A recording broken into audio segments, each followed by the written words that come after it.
welcome to our n-ost's online kitchen talk tonight. We are happy that you are with us again after our little summer break.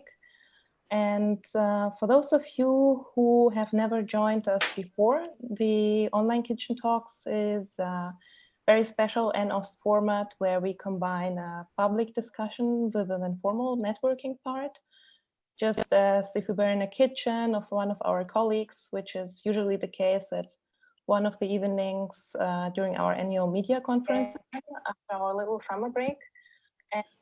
And sorry, I just heard my own voice, which should not happen. Sorry. So those of you who have joined us only on our stream and Facebook tonight, you are also invited to actively participate in the public this part of the discussion. Just type your questions or comments in the comment function on Facebook and we will pick them up. Our topic today is a very emotional one. It's about the situation in Belarus, which continues being very intense since weeks. So special thanks to our guests that they managed to take part in our discussion tonight. We really appreciate that. Thank you, Sasha, Maxim, and Andrei. And a big thank you to Lucian, who is our n-ost member and who is hosting us tonight in his kitchen. So Lucian, the floor is yours. Hello and welcome from my set again. For those of you who might be distracted by this wonderful picture in the background, that is a poster of Berlinale, which means I'm in Berlin, but very happy that all three of our speakers are from Minsk and currently there, so they have a very neat and specific impression of what is happening on the ground. I don't like the impression on the ground because it simulates some form of distance, but in this case, I think it's true and it's a very valuable perspective that we will get from them today. So I would like to welcome Maxim Serikau, who is a freelance photographer doing both reporting work and more art-based work.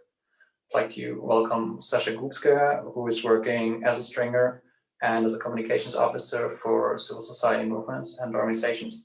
And Andrei Sevaley, who is working as a blogger and an activist with a special focus on LGBTQ rights, which, as probably most of you are aware, is difficult work in Belarus, given the stance of President Lukashenka.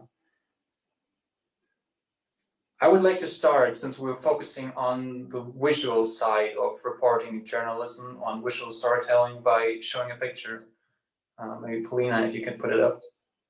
And so that is a picture taken about 3 weeks after the elections and the start of the big protests.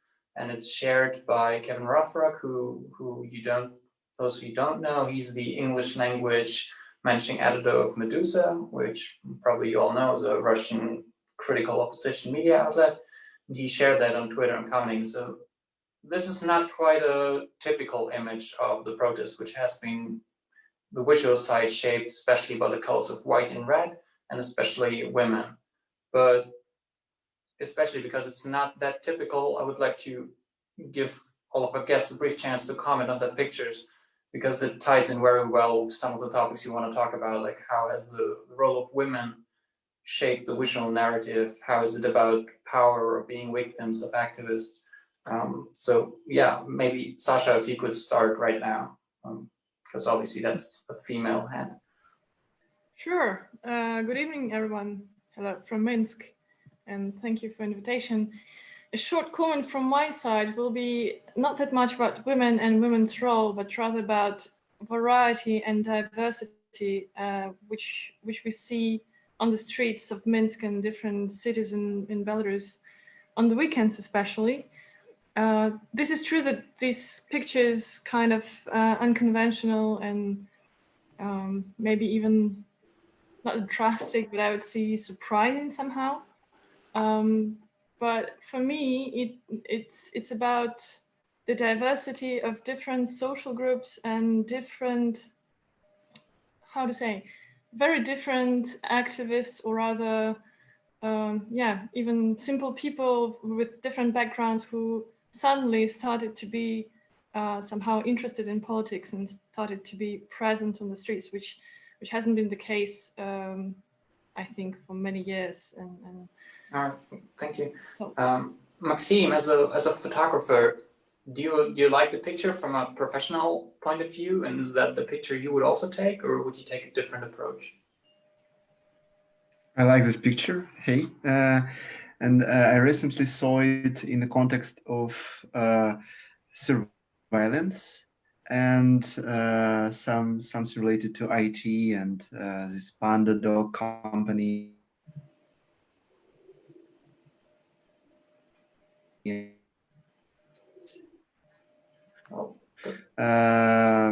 This is quite interesting. But yeah, I was surprised to see this image because it's really untypical. Mostly we see a woman in white and white, red, white colors mostly. So it's interesting. I don't know what to say else. And Ray, you in a previous conversation mentioned that it's very important for you that Belarusian civil society is not only seen or portrayed in media as a victim, but as an agent of political change. Maybe that's especially true for the role of women. And just by taking a contrast, this is a picture that symbolizes more, well, almost aggression, but at least power or initiative. Or how do you perceive it? Hi, everyone. I would say I'm not focused on the image itself, but the comment that Kevin wrote. And it makes me quite angry. And from the feminist perspective, it's another disgusting example of objectifying women. And we will talk about it later. I would like to elaborate this thought. But instead of, I don't know, you can write any comment, but then you choose some stupid patriarchal way of thinking, like you discuss the nails, that you don't like the nails. And that's exactly humiliating for me, I would say. So that's my first emotional reaction to this photo. All right, thank you very much, all three of you. Then maybe let's just continue with that thought, Andrei. Like, given that Kevin Ravthorpe is an American but working for a Russian outlet that's based in Latvia, how are you satisfied with the way the protests and Belarusian civil society have been portrayed, especially by Western media, but also by Russian media, but foreign perspective on the country?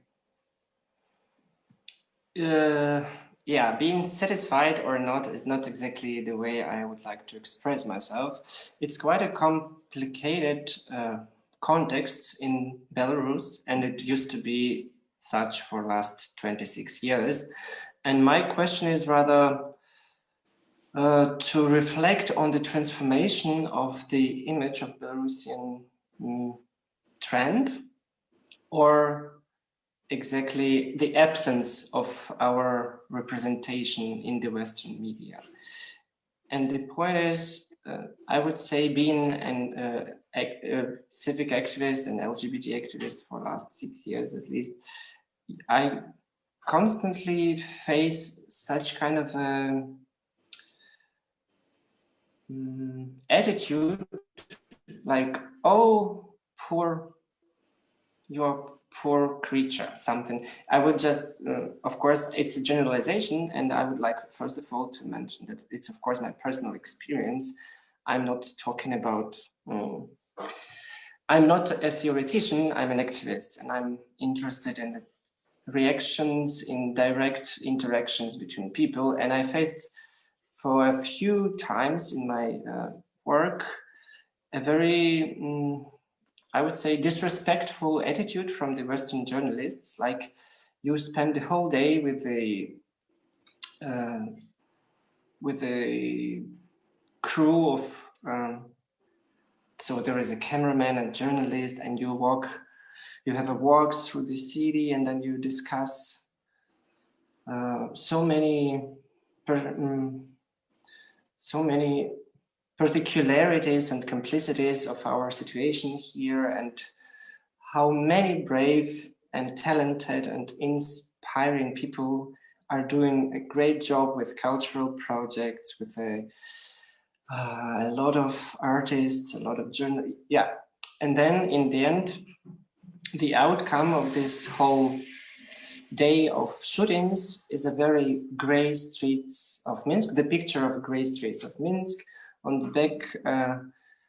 back, there is a sound of balalaika playing, you know, the Stalin gray, very sad city and black and white faces, and balalaika, which is not at all related to Belarusian culture. You know, it's again, this, like, we are recognized as a satellite of Moscow, not completely sovereign country, not only politically, but also culturally. And from all the words and theses that I used, it's only a very specific angle, specific perspective, which might be interesting for the Western viewers and audience. And it's exactly about the role of a victim. And it's also important to underline that there are so many complicities and difficulties with human rights in this country, and it's quite rough and so on. And at the same time, I would like to see my nation as a normal one. Like exactly, you mentioned already creating a distance. And okay, my next point I will use later. But in regards to the image, so I'm really curious why it used to be like that. So it was really more comfortable to have this image of a struggling victim. And now it's a heroic female voices and female faces, first of all.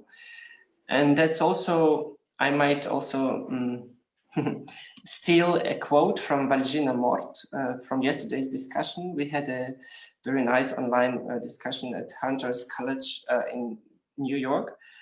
And she was really very,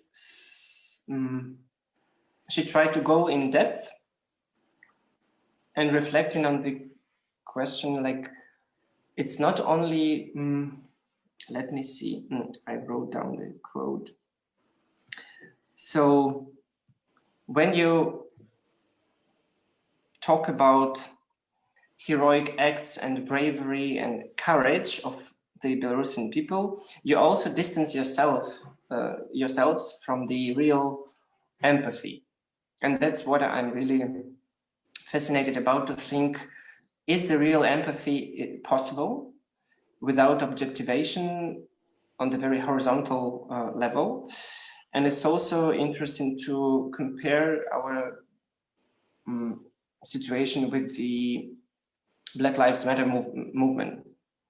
And it was also the same approach, like you might be super encouraged and excited by the bravery of Black women in front of exactly the same picture, by the way. It's riot police in the US, and then a single brave, peaceful protester, female protester, and then you kind of, you are excited, but at the same time, what exactly can be done to fix it? How to stop violence? And I feel now I touched some important topics, and I would like to elaborate a little bit further. And I feel I talked too much, and maybe some reactions it might create in the discussion. Yeah, I think it was very interesting. I'm sure we'll come back to those points you mentioned. And it's also a great chance to tie in for Maxime, I guess, like being a Belarusian photographer and working also for a Belarusian audience. You mentioned you think it's really important for the people inside of Belarus to have Belarusian photographers shaping the visual narrative. And so what is your visual take on it, and how do you try to present it? What kind of need from the audience, from your audience group, do you perceive? The interesting thing happens with photography right now is that we are in photography cycles. We are often talking about democratizing of photography, how to make it more accessible to the audience, how to quit the galleries or expensive books and get directly to the viewer. And surprisingly, I will show you a few images. It started happened in an unexpected way for me. Can you see my screen? Yeah. Yes.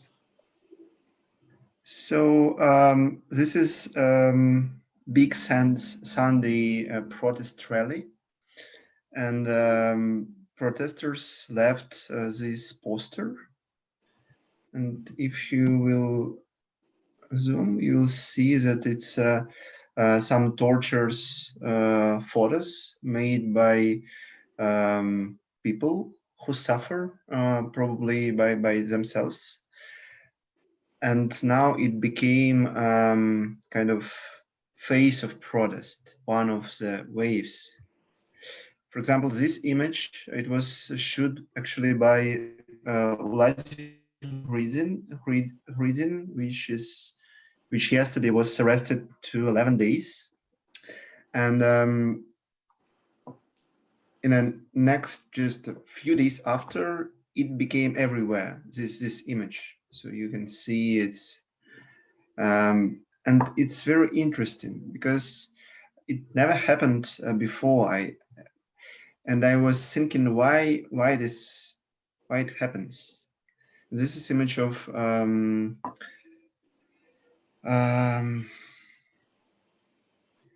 Golubovich. Sorry, I forgot name. And of the victim after this person get out from a Crestina prison. So he was beaten, and also the same images became embedded in a public space. And one of the reasons why it was not before is that public space was not belong to us. It was, and it is still fully controlled by state, and it was impossible to see such scenes. And right now we are with this march, with protest rallies, with everything. We are step by step getting our city back, and with this partisan art activism, we can see this. And so answering your question, I think it's one of the way why it's important to photograph and to document what's going on. So because we have direct impact on society inside Belarus, not only with this, with social media, of course. And we're showing two sides. I think it's equally important to show two sides. First is to document such repressions, and another side is to show some I don't know, inspiring images. Yeah. You just mentioned the arrest and sentencing for 11 days of a colleague of yours.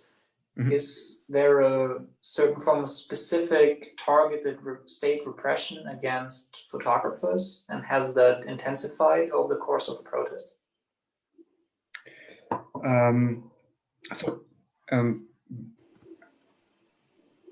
It was always quite difficult to be a journalist here, but this month it became extremely, I would say, dangerous to mark yourself as a journalist, because authorities they actually cleaned up the whole media space. So 2 weeks ago they rejected all accreditations for biggest foreign agencies like Associated Press, IPA, who else? Reuters. So they cleaned them up. They reject, they deport foreign reporters and media crews, and very few journalists can work legally right now. And even if I put on myself jacket with a label press, I can be just checked by police if I am a proper journalist. And even this, if we're talking about Ulat and Alexander Vusikovich, these two photographers who are arrested right now, they have all proper documents, so they're 100% legal, but state and police still decided to put them to the prison because they really don't care. They just want to stop spreading visual information from Belarus, and it's the main goal. So yeah, for me right now, it's more safe to be a citizen for the camera than a journalist. One last question to you before we move on to Sasha. As we're a network of journalists with n-ost, how has this repression affected your professional side of the work in terms of that you need to live off of it? Are you still able to sell your pictures to media outlets? Or how does it work for you right now? So it is quite interesting how media react on events globally. So we had elections on Sunday, and on Monday I was after sending plenty of emails to my network of people from photo industry, and there were no assignments. I didn't get any assignment on Monday. 1 week before, and I was sitting and thinking, okay, nobody care. Okay, and in the evening of this day, I got 3 assignments. So it was very interesting that the week started and media okay, they saw in calendar, oh, we have elections in Belarus. Maybe something will happen. Let's find someone from Belarus. And yeah, it works in this way. And I was quite sure that 2 days after election, everyone will forgot about Belarus for next 5 years, like always happens. But something broke this plan. And in the current situation where you said it's difficult to go out in the street and take pictures, you still find opportunities to take pictures and to sell them too. So that's not an issue for you right now. It's an issue to work on the streets right now. So I choose only safe situations where I can work. Mostly it's on a Sunday on big march, because it's protest really. But a lot of my colleagues from local media, they work constantly, daily, and cover events. So I try to find this balance where it is safe for me and I can do something on streets. And yes, afterwards I try to. So I also make some assignments for media who want something, some maybe portraits or work with some specific topic. So yeah, it also happens right now. Sasha, the images that Maxime just showed were not as heavily focused on the role of women as it's very dominant in at least the Western media perspective. So how do you, is that a purely Western focused interesting? Well, obviously not, like the women have been very active, but how do you see it, the effect on the visualization of the coverage? Well, the question is quite general. I think it's of course it's of interest for the big media outlets to have beautiful pictures, and women's role became such an important topic because it's quite rare, especially in this part of Europe and in the world in general. Like, it hasn't been highlighted that much. I think it hasn't been ever highlighted that much, and women haven't been that active and that, you know, separated maybe as a movement. I don't know how to frame it. Whether it's important or whether it's somehow, I don't know, specific. Could you help me with maybe narrowing the question so that I don't talk too much about women on the streets and. Certainly. What kind of, let's call it power, what kind of visual power is there with the protests being driven heavily by female characters and figures? In terms of mobilizing, I think it has a great influence, and probably because of the beautiful pictures of women, female movements, women on the streets. It's being that much highlighted by the media because it's somehow different visually. And then it's always nice. It's about objectifying, people. Just what Andrei mentioned in the beginning. This is a nice way to talk about things. Yeah, another revolution, but this time different because this time women are on the streets and look how beautiful and how courageous and how unique they are. So yeah, it's an obvious path, I would say. Even though and yes, at the same time, it's very true that women take action and their determination at the very beginning, just I think it was the first day or even before the evidence of those tortures became highlighted, were published. So these very first actions were and still remain very important. But the question would be, is it really the role, and the importance of women, their role?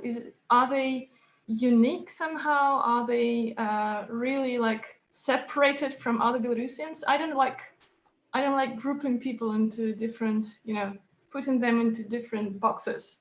Like Saturday, it's the day of female rallies, and then Sundays we have all other Belarusians on the streets, and then we have separate actions or separate performances, or I don't know. Yeah, let's call them performances, right? Of other groups of Belarusians. Is it the way to talk about it? I'm not sure. Don't know whether I answered your question, but Andrei and Sasha, you have both criticized the objectifying of women. To all three of you, from your perspective, is that something that happens on which level of the news media process? Is that a choice by the activists to mobilize along those lines? Is it a choice of the photographer to choose these kind of images? Is it something that the editors then evaluate and focus for the publication? Where do you see it, and where would you propose to make changes? Yes, I will start. I don't think that naturally any changes is needed or can be taken, because it's just the coincidence, or rather the sum of different circumstances. Yes, in fact, women were somehow self-organized, and they initiated the first rally, and then decided to, I don't know what kind of organization that was, but somehow they protest separately on Saturdays, and yes, like a different group. But whether, it was somehow strengthened by the media image or by, photographers, I don't know. I'm not sure about it. It's just the coincidence, I would say, that such a rally took place, then a lot of pictures were taken, and then it repeated one more time and one more time and one more time, and then we got the cover of The Guardian and a number of other publications with those beautiful pictures. Fine. Should it be changed? Not sure. Maybe it will change naturally in the upcoming weeks. We'll see. Andrei? Yeah, if I may add some other perspective, I'm a big fan of TED Talks, and one of the most powerful TED Talks I have ever seen was a speech by Stella Young. and then the title is "I'm Not Your Inspiration, Thank You." And it's about a person with disability. And it resonates quite a lot with our discussion at the moment, because what we need is real solidarity and real empathy. And that exactly means to be treated as equals. And what happens with sometimes with these images is an objectivation, even though it's a positive objectivation, like, look how brave these women are. And just if you can later watch our WhatsApp group, I have just sent you some pictures of a very recent development in Minsk. Just now, a huge women's forum ended in Minsk. It happened in Minsk Arena, and its capacity is 15,000 of visitors, and it's obviously stuffed for 50%. If you really can show the pictures, I would really appreciate it. It will be very necessary if we could watch them. Lucien, can you please send the pictures to? I think Polina's working on it right now. Oh, maybe, yeah. If you can do it, please. That might really help, because that's exactly the image which can be misused. It can be parasite, how it's called? You can parasite on it. Is it clear? Like, I can use this image in any direction. And as now the most democratic point of view tries to claim that women are the strongest stream of the protest, and at the same time Lukashenko, what he is now trying to do is to show that to claim that no, normal Belarusian women supports Lukashenko. And it's exactly the game where there is no subject, and that's a very essential thing to reflect on, because a subject is, first of all, capable of articulating herself and himself, and an object is just a toy in someone's hands. Yeah, and just a few minutes ago, Lukashenko claimed that he is now closing the borders with the European Union. I mean, it's a show anyway. It's a huge. I would not say it's entertainment, because it's a very painful wording, but it might be also truth. I mean, we are not your inspiration and we are not your entertainment. It's our life, and we fight for our dignity on the best of our capacities. Yeah, you can see thousands of women for Lukashenko. And obviously, yeah, it's important also to mention, I said it before, yesterday as well, 40% of Belarusian parliament, Chamber of Representatives, is female. And I mean, the government normally tries to pretend it's a huge breakthrough in regards to gender equality. And really, if you just see the numbers, it's top 5 result in the world. It's incredible. But they don't mention the fact that our parliament is a fake. There is no discussions happening. There is no different opinion inside the parliament. And then it's the next important fact is the real army of Lukashenko is also women.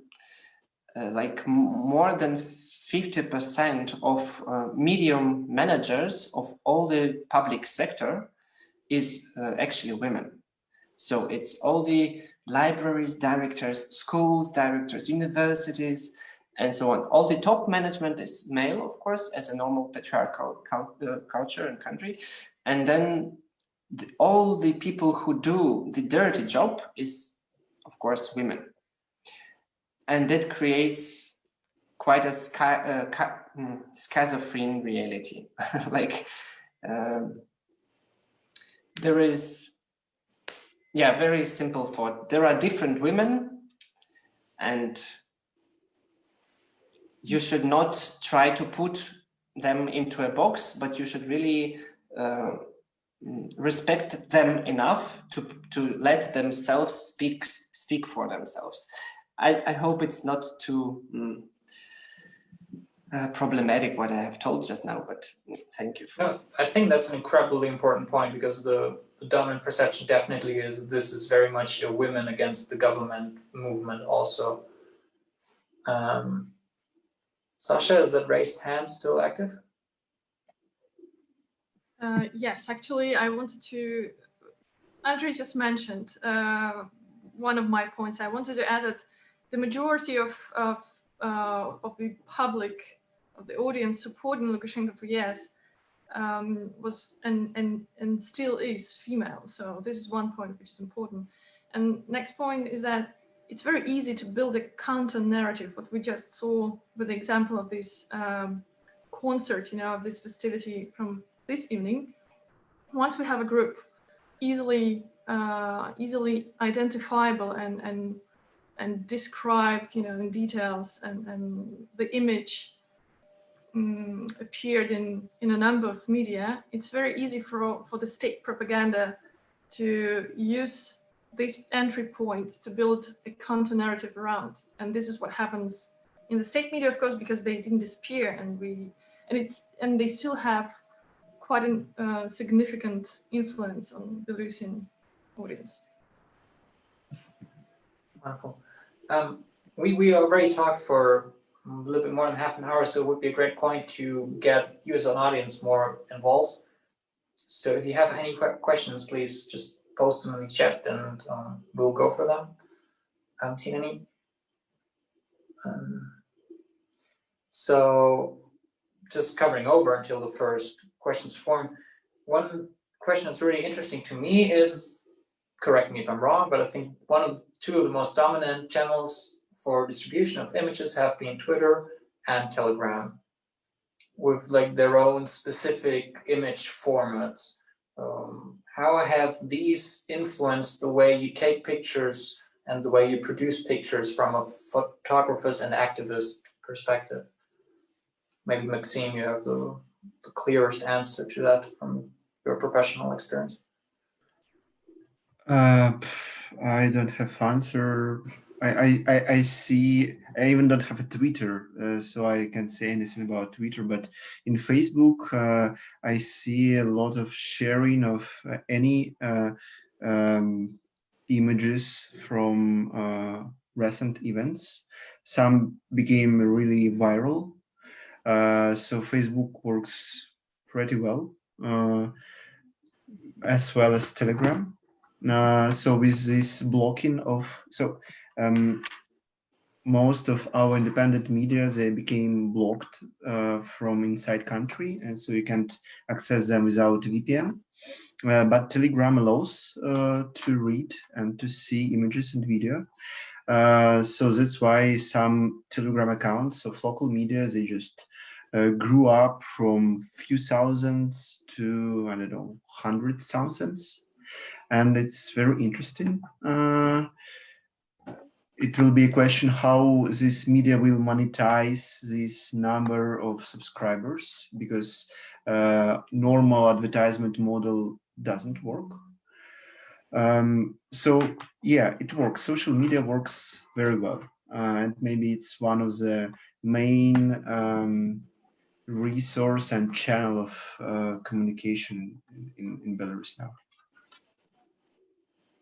I think Sasha wanted to answer on that question as well, and then maybe we could go to the question posted in the chat. Yeah, I'd like to underline that the Twitter community is not that much developed in Belarus. This is true that a lot of foreign journalists, not core correspondents, but correspondents and core figures on the European media scene, they follow Twitter, and they follow a very small number of Belarusians who post very actively about the ongoing events, right?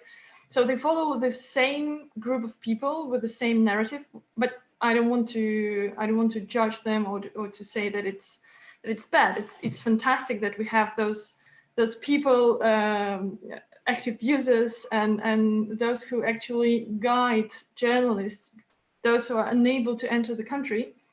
But this is something you see from outside the country, because again, the community of Twitter is very narrow, is very small in Belarus. Telegram has other specifics. It's true that its role is crucial in the ongoing events.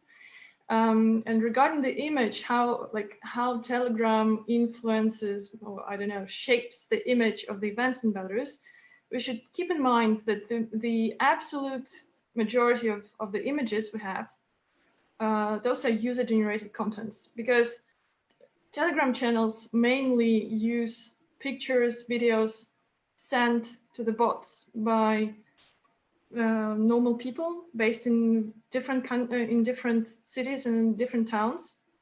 So of course we have an important mix of professional photos taken by photographers and reporters, but at the same time, the absolute majority, it's just user-generated content which goes viral. So yeah, I would say something the European community, let's say, or the international community sees from outside the country is this professional coverage reposted by a number of analysts, political, I don't know, specialists, observers, etc., etc. But the image inside the country is just instant. It's updated every, I don't know, minute, or on Sunday every, I don't know, 10 seconds, because it's sent from different points in the country. So that's it. Yes, And Andrei. may I add a few words? Yeah, it's just incredible. Like, it's a real civic participatory journalism. Like, you just see something, you make a photo, you make a video, you make a short discussion, and then it's published for a 1 million audience, because it's important, you are on the hotspot, or it's some important information, and it's really a horizontal way of spreading the information. It's, yeah, and Pavel Durov, the CEO of Telegram, he's really like, he should become an honorable citizen of the free and democratical Belarus. And at the same time, for me, I would say also important that it's the only and the main tool to organize. You really, now it's an incredible wave of just Telegram chats for your neighborhoods. It had never happened before, because Soviet heritage in this country, it's divide and conquer. It's really like you should separate people from each other, that everybody would feel themselves isolated and disconnected and frustrated. And now, I mean, you normally, it's hard to imagine maybe, but you normally not even say hi to your neighbors in your apartment building. You just hide your gaze somehow. And even that's why it's also so surprising and exciting that normal people in the normal suburbs of Minsk now organize themselves through Telegram channels and chats and so on. And it's of course important for me to mention I'm also a theater producer, and the amount of cultural cooperation and producing, it's not about media, but it's about artistic content, a lot of videos, new performances, poetical readings, concerts just in the very neighborhoods. It's just incredible, and it helps really people, cultural workers, to organize and to create content together. And it's, yeah, so Telegram is not only a tool for journalism, but also for culture, and it's amazing. I mean, that's a real good point for posing the question that was been mentioned in the chat by Andreas.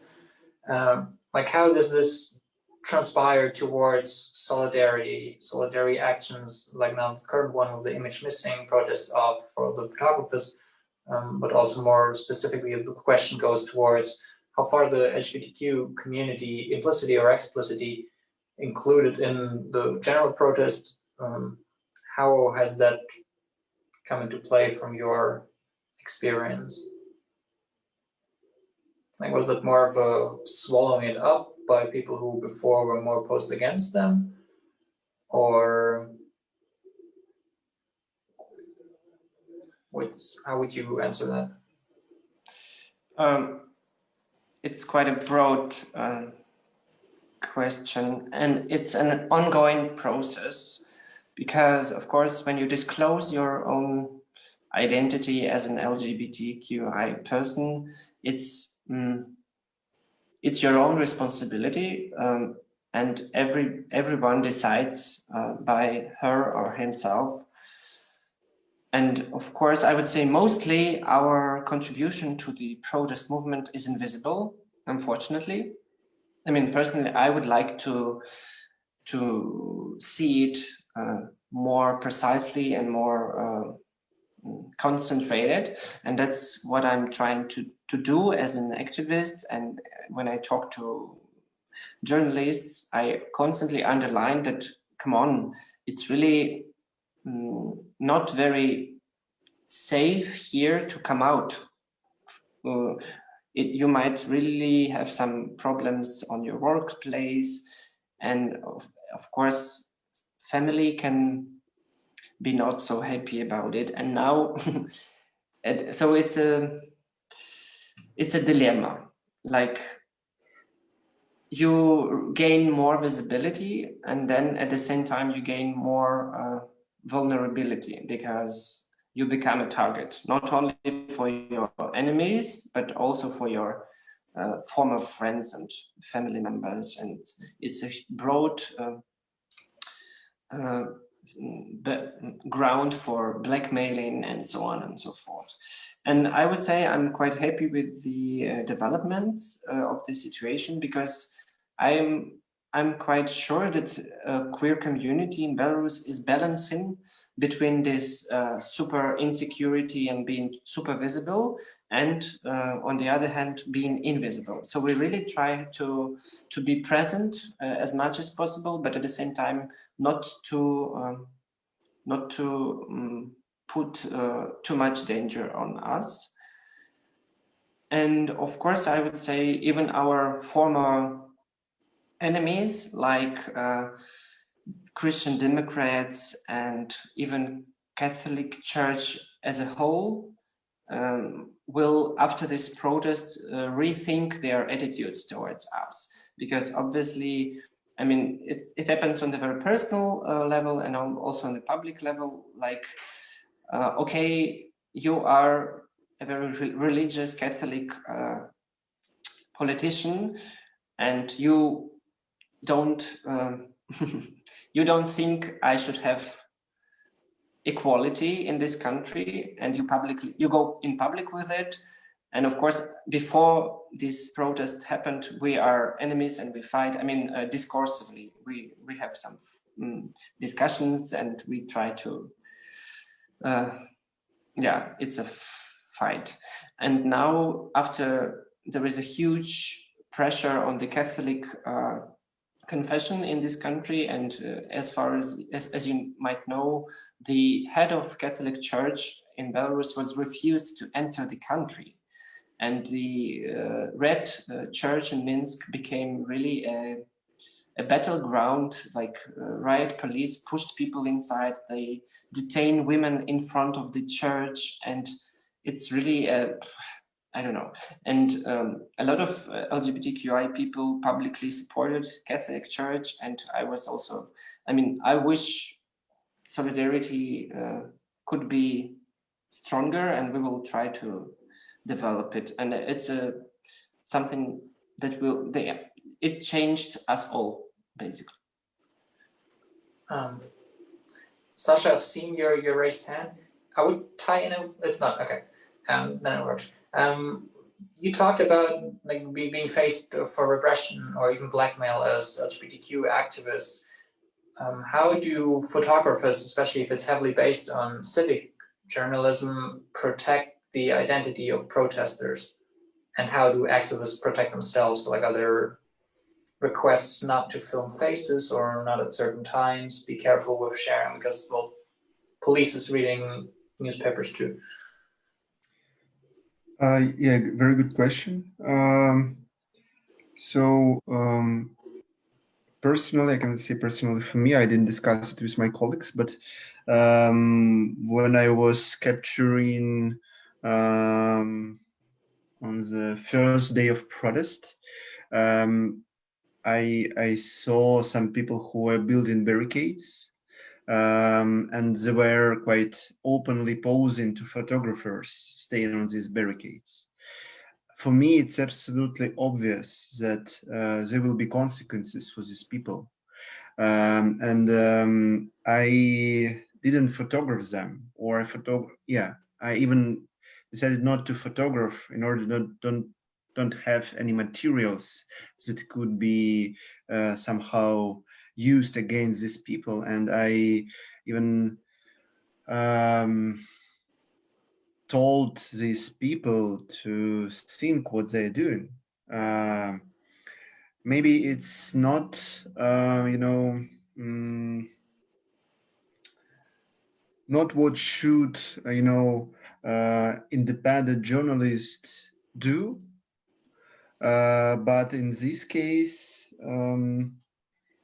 when I clearly understand that laws doesn't work in my country, I don't feel any, I forgot this word, doubts. Should I somehow warn them or not? Yeah, because many images, and we can see which are spread in Telegram and so on, people don't try to spread videos or images which can be used against these people, and it happened already many times. So it's quite yeah, we should think about this, how not to warn, how not to damage people. What was the second question?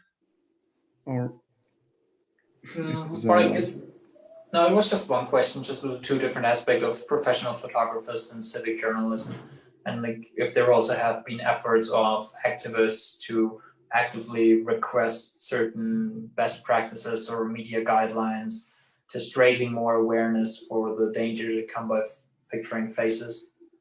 No, nothing centralized, or there are no. I haven't seen any, massive information about be aware about this. For participants of protests, but it happens in natural way, I think, because just 2 weeks ago or 3 weeks ago, people were taking parts openly and publish photos in social networks from protests. But now I see more and more people with masks, so it's good that we have this COVID pandemic. We can legally hide our faces. Yeah, so right now it happens more often because all these images they're used by authorities. Yeah.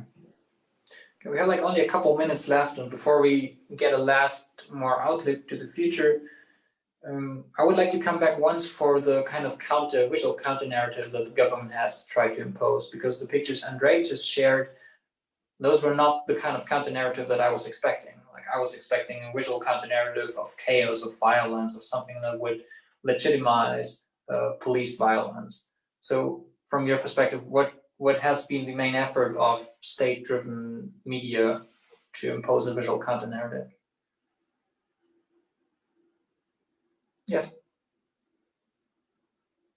I think I can answer this question because I've been watching state TV programs for the past 10 days. The main aim, the main goal is to persuade the audience that the protest movement is diminishing, right? Is going down in some way. So that there is no energy in it and no drive, right, to continue them. So what they do in terms of visual information and the image they use, because you should remember that the state holding, the state media holding regroups in Belarus 7 core TV channels, and the majority, the majority 4 or 5 core radio stations. And radio stations, they are not talky, they are not informative, they're mainly music oriented or divertisement oriented. And of course, since there is a very strong interaction in between the administration of the president, so in fact, the administration of the president covers the work with the state media. So it results in disseminating the same narrative, because actually the TV presenters repeat the same script from one day to another, from one channel to another. And of course, it disseminates the same pictures. And the pictures are taken, so the 3, I would say, interesting facts about the state media coverage is that, first, they use the images videos taken by the riot police, because the riot police films constantly all the protests and all the actions in all the cities. And those became simply TV operators, right? Cameramans for the state TV channels. Secondly, they use a lot of images of brutal oppression of protests in the United States, in France with Gilets jaunes, in Warsaw and Berlin manifestations, anti-COVID manifestations, or ecological manifestations, to prove that brutality of riot police, it's not something unique for Belarus. It happens everywhere, and the text, which is constantly repeated, is that nobody's about to regret or to address excuses to these peaceful protesters around the world. So it's the counter narrative is based on not on the contrast, but rather on comparison with those leading democracies, right? Chaos in the United States, repeating some quotes of Trump, who suggests that violence should be used, etc., etc. And thirdly, the images that they show constantly are those of violent or almost violent clashes in between some in fact, those are very small groups of radical protesters, or rather aggressive protesters, and the riot police. And those shootings were taken months or sometimes even years ago, and we have evidence of that. Some of the former TV journalists now out of work, they provide interviews and they prove that those pictures were taken from archives. So the counter narrative, I was surprised to learn that looking at the TV journal, how do we call it? So TV programs in the evenings, for example, every day we won't see kind of a Swan Lake like during the August putsch in 1991, right? We won't see something completely out of reality. The state TV or state media don't want to persuade that nothing's going on in the country, but instead they criticize very aggressively and very brutally people and I mean protesters, right? And everyone, like every possible group active, whether those are theater players or I don't know, doctors, etc., etc., but in their own way. They don't name, they don't give facts, or they don't provide clear, verified information, but instead they talk around, you know. They provide critics around it, talking about the economy, talking about damage to the economy because of the strikes, talking about damage to the educational system because of those teachers who are not loyal anymore to the government, etc., etc. So in fact, I was surprised at the very beginning not to see, the work in the field, tractors, kartoshka, etc.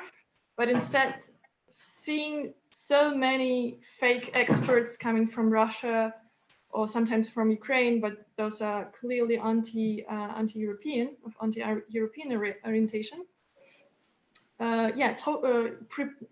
Examining, the crisis from very, very different angles: economy, education, as I said, I don't know, civic life, whatsoever. So. Oh, well, wonderful. Thank you very much for the answer. It was very interesting for me, and I'm sure for everyone. To wrap it up, as a last question, you mentioned that the government is trying to impose a counter narrative of the energy of the protests is dwindling. Well, phrased provocably, is there some truth to that? Or like, where do you see the protests heading? I think the initial stage of Lukashenko is ready to resign the next day is over. Now it's more of what kind of political pressure can be maintained? What is your expectation of the future of the protests? I will start, because I have a very quick answer. I think it all depends on the steps that Lukashenko and his team will take, because in fact this crisis is a result of a series of quite important errors committed by Lukashenko himself, and the reaction of society is directly linked to his steps and his actually errors, right? His faults. I can't give any kind of forecast, prognose, right? I think people will continue to go on the streets, at least as long as the weather allows us, because winters are quite severe in Belarus, even though it doesn't snow that much, but nevertheless, weather is an important aspect in Belarus. This is very true. And secondly, yes, so obviously it will depend on further communication, like steps and taken in communications or in interactions with the neighboring countries. Okay, wonderful. Henry, do you differ? And I hate to have to ask you, but I'll have to ask you to keep it short. I would say it's not at all about what Lukashenko is doing. It's really about Merkel and Putin. It sounds too maybe conspirological, but I would ask you to really think about economical ties between Germany and Russia, and the Nord Stream and the Nord Stream 2. It's a purely I don't know, maybe in few years some incredibly talented investigatory journalists will really help us to discover the real negotiations between Merkel and Putin. And it's obvious that Lukashenko is really a very comfortable card for both sides. Unfortunately, Belarus politically is really a buffer zone. When it's comfortable to make friends with him, we do. And as an example, I might try to explain myself with these sanctions against Russia. After Crimea crisis and after Eastern Ukraine crisis and Russian-Ukrainian war, let's call it clearly. So there were sanctions against Putin, and then somehow nobody cared about Lukashenko helping both sides to avoid these sanctions. So you are not allowed to import cheese from Germany or from France. And then Lukashenko out of the box, like, oh, I can help you guys. And really it was a, how it's called, gray market. Like Belarusian side bought European goods and they just rewrapped it and made it Belarusian, and it was extremely like millions of tons of shrimps from Belarus. Can you imagine? We have no sea, by the way. Yeah, and everybody were fine with it. Like there is a trade war between European Union and Russia, and here it is between Lukashenko, very handy guy, who is really so on the very level of values and political statements, there is a clear concerns and fights between blah blah blah values, and then there is a clear like business as usual, and that's what Lukashenko helped both sides to deliver. And now it's really about this next level of political game, and I'm really talking only about Nord Stream 2. It's really a gigantic money flow from Russia to Europe, and it helps to earn money to Putin as well. And then, yeah, it's a very complicated situation. And again, oil pipe. Yes, it is. So just one last sentence. Like Belarus used, and it still does, we refine Russian oil and sell it to Europe.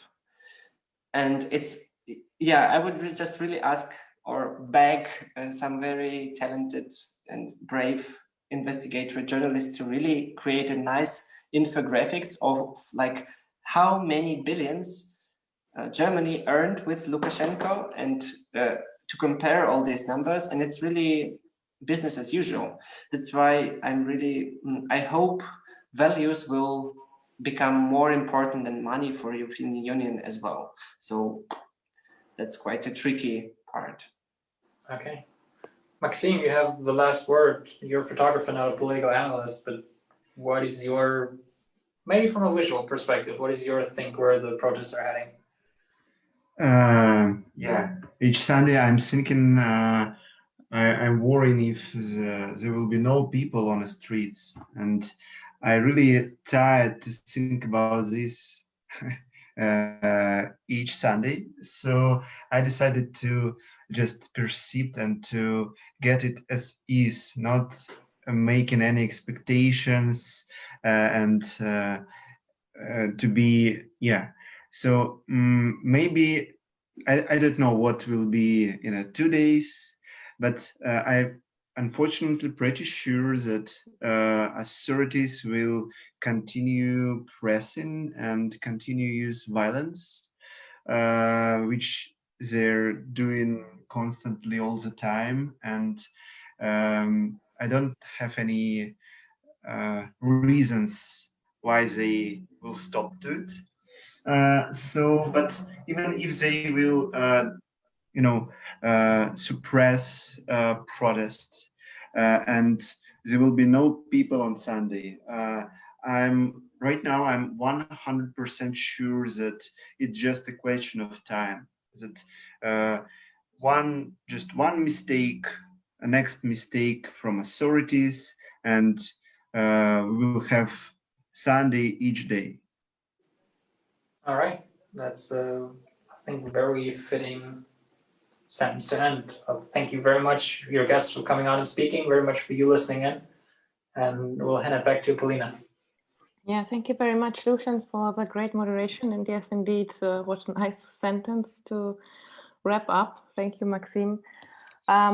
Thank you, Maxime, Sasha, and Andrei. I think it was a very interesting discussion, which allowed us to change the perspective a little and also look beyond the frames that became so common in the last week. So it was really eye-opening in a way, I think. And also thank you everybody who watched us on Facebook, follow us, and join us for the next kitchen talk, maybe not only in the stream on Facebook, but also in the Zoom, where we will stay now for a little more and we'll continue our exchange in an even more informal way. So we say goodbye now and yeah, see you soon in our kitchens. Bye-bye.